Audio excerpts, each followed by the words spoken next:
اعوذ باللہ من الشیطان الرجیم بسم اللہ الرحمن الرحیم الحمد للہ رب العالمین وصلی اللہ علی محمد وآلہ الطیبین الطاہرین اما بعد فقد قال اللہ الحکیم فی القرآن المجید بسم اللہ الرحمن الرحیم وما خلقت الجن والانس الا لیعبدون۔ معزز سامعین کرام و ناظرین کرام، السلام علیکم ورحمۃ اللہ وبرکاتہ۔ ماہ مبارک رمضان میں معرفت الہی کے عنوان پر یہ پہلا درس ہے جس میں آپ کو بتاؤں گا کہ معرفت الہی کتنا مہم شے ہے۔ خداوند کریم نے تمام کائنات کو اپنے معرفت کے لیے پیدا کیا، اپنے عبادت کے لیے پیدا کیا۔ سب سے پہلے یہ سوال ہے کہ معرفت پروردگار کیسے آتی ہے؟ معرفت الہی کو حاصل کرنے کے لیے ہمیں اللہ کی بنائی ہوئی کائنات کو دیکھنا پڑے گا، اللہ کے دی ہوئی نعمتوں کو دیکھنا پڑے گا۔ جب آپ نعمتیں اور کائنات کو دیکھیں گے اور اس کی صنائیت کی طرف متوجہ ہوں گے، اس کی لطافت کی طرف غور کریں گے، تو تب ہمیں اللہ کی معرفت حاصل ہوگی، تب ہمیں پتہ چلے گا کہ اللہ کیسا قادر مطلق ہے۔ عزیزان محترم، بہت ساری مخلوق نے آپ نے اپنے ظاہری نظروں سے دیکھا ہوگا، لیکن کچھ ایسی بھی مخلوق ہے جو آپ کی ظاہری نظروں سے اوجھل ہیں، دکھائی نہیں دیتی۔ مثال کے طور پہ جنات، مثال کے طور پہ پری، مثال کے طور پہ ملک فرشتے۔ لیکن عزیزان محترم، جو چیزیں آپ کو دکھتی ہیں اس کی طرف، اس کی لطافت کی طرف آپ غور کریں تو آپ کا عقل اور آپ کی عقل اور آپ کا ذہن ماننے کے لیے تیار ہو جائے گا کہ اللہ کتنا بڑا قدیر ہے۔ آپ چڑیوں کی طرف متوجہ ہوں، تتلیوں کو دیکھیں، چڑیوں کے رنگ کی طرف متوجہ رہیں، اس کی آوازوں کو غور سے سنیں۔ آپ کو ہر چیز اللہ کی طرف ایک دلیل بن کے دکھائی دے گی، اس کی شہادت کی گواہی دے گی، اس کی اکتائیت کا ثبوت دیتے ہوئے نظر آئے گی۔ کچھ مخلوق زمین پر ہے، کچھ مخلوق پانی کے اندر ہے۔ جو کچھ آپ نے زمین کے سطح پر مخلوق دیکھی وہ بہت کم مخلوقات ہیں، لیکن پانی کے اندر ایک بہت بڑی کائنات ہے جو اللہ نے بسا کے رکھی ہے۔ اور قرآن اعلان کر رہا ہے جو کچھ آسمانوں میں ہے اور جو کچھ زمینوں میں ہے وہ سارے مخلوق اللہ کی تسبیح میں مشغول ہیں۔ سوائے انسان کے ہر مخلوق اللہ کی عبادت میں محو ہے۔ ایسا کیوں ہے؟ ایسا اس لیے ہے کہ کیونکہ انسان عقل جیسی نعمت کو پانے کے بعد خدا کو بھول بیٹھا ہے۔ وہ یہ سمجھ رہا ہے کہ عقل ہی سب کچھ ہے، علم ہی سب کچھ ہے۔ جب انسان علم کو حاصل کیا تو وہ بھولتا چلا گیا کہ اس کائنات میں اللہ کی حقیقت کیا ہے، اللہ کی اہمیت کیا ہے۔ تو عزیزان محترم، اسی لیے کہا جاتا ہے کہ معرفت سب سے مہم شے ہے۔ عبادت بھی اسی وقت قبول ہوگی جب انسان معرفت کے ماتحت کرتا ہے۔ جب معرفت کے بغیر کوئی انسان عمل کرتا ہے تو اللہ اس عمل کو قبول نہیں کرتا، کیونکہ بغیر معرفت کے اللہ کو عبادت پسند نہیں ہے۔ اللہ کو وہی عبادت قابل قبول ہے، وہی عبادت پسند ہے، وہی اللہ کی بارگاہ میں مقبول عبادت ہے کہ جو معرفت کے ساتھ ہو۔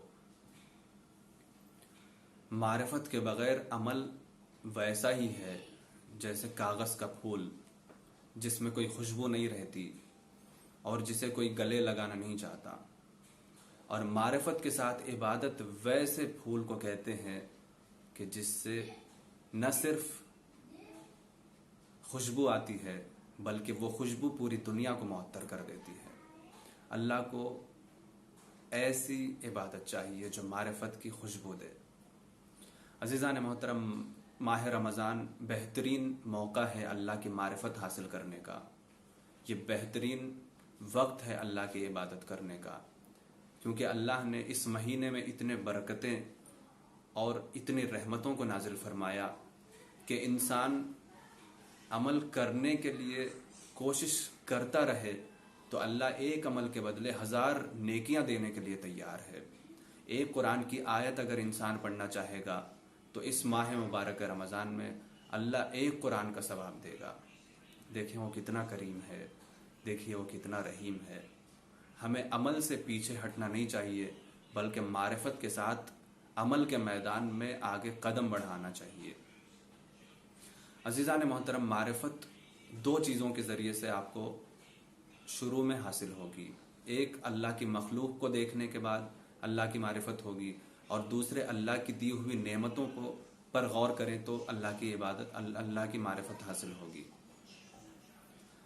اب مخلوقات اتنی ہے کہ ہم نے کچھ دیکھی ہیں کچھ نہیں دیکھی، لیکن حدیثوں میں ہمیں ملتا ہے کہ اللہ نے کیسی کیسی مخلوقات کو اپنی قدرت کمال کے ذریعے سے بنایا۔ کچھ فرشتے ایسے ہیں جن کا جسم آدھا برف سے بنا ہوا ہے اور آدھا آگ سے بنا ہوا ہے۔ کوئی دنیا میں ایسی طاقت ہے جو آگ اور پانی کو، آگ اور برف کو اکٹھا ایک ہی جسم میں رکھے، کہ ناممکن شے ہے، لیکن اللہ کے لیے کوئی چیز ناممکن نہیں ہے۔ وہ قادر مطلق ہے، اس کے لیے ہر چیز ممکن ہے۔ عزیزان محترم، اس کے بعد اللہ کے دی ہوئی نعمتوں پر غور کریں۔ اللہ نے آپ کو یہ جسم دیا، یہ جسم کوئی معمولی شے نہیں ہے عزیزان محترم، یہ جسم میں پوری کائنات بسی ہوئی ہے۔ مولا کائنات نے اسی بات کی طرف اشارہ کرتے ہوئے کہا، عالم اکبر انسان کے اندر پوشیدہ ہے۔ انسان اپنے جسم کی طرف دیکھیں، من عرف نفسا فقد عرف ربا، جس نے اپنے نفس کی معرفت حاصل کر لی اس نے رب کائنات کی معرفت حاصل کر لی۔ اب یہ جسم میں کیا چیز ایسی ہے جو اللہ کی طرف دلالت کرتی ہے؟ پہلے نعمتوں کو دیکھیں، اللہ نے آپ کے جسم میں کیا کیا چیزیں آپ کو دے رکھی ہیں۔ اللہ نے 2 آنکھیں دی، کان دیے، ہاتھ دیے، پیر دیے، قلب دیا، ذہن دیا، عقل جیسی نعمت دی، نفس دیا، روح جیسی نعمت دی، خون ہے آپ کے جسم میں، آپ کے جسم میں آگ ہے، مٹی ہے، پانی ہے، ہوا ہے، یہ ساری چیزیں آپ کے جسم میں مہیا ہیں۔ عزیزان محترم، کسی ایک چیز کا بھی آپ بدلہ نہیں دے سکتے، کسی ایک چیز، کسی ایک نعمت کا بھی آپ شکر نہیں کر سکتے، کیونکہ ہر چیز اتنی قیمتی ہے۔ اگر اندھے سے پوچھا جائے آنکھ کی قیمت کیا ہے تو وہ بتائے گا، گونگے سے معلوم کیا جائے تو وہ بتائے گا کہ زبان کس عظیم تحفے کو کہتے ہیں۔